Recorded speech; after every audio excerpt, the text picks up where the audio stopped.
Sakarik, mis amores lindos, Utzipetik a nuestra clase de quiché. El día de hoy vamos a tener nuestro repaso de las unidades 7 y 8, así que presta mucha atención. El primer tema que estaremos abordando es Ri, Locolag, Uguachuleo. ¿Recuerdas esta parte?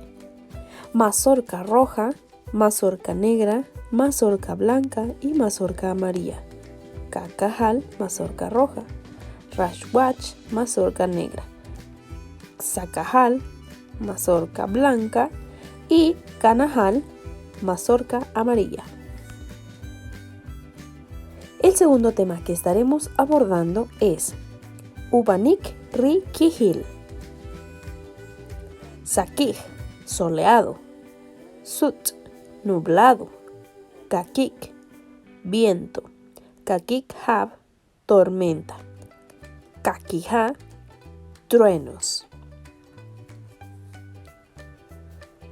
Tercer tema, Ri rapinel chikop. Cananos, tucán. Tunun, colibrí. Tucur, búho. Tuk-tuk, pájaro carpintero. Tucumush, paloma. Muy bien, recuerda repasar.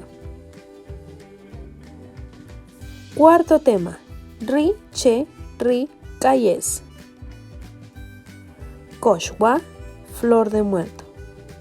Cacaché, caoba. Roshosh, rosa. Rashche, roble. Chaj, pino. Número 5. Ri rapinel nitz. Amolo, mosca. Us, mosquito. Pepe, mariposa. Ishhut, gusano. Sanik, hormiga.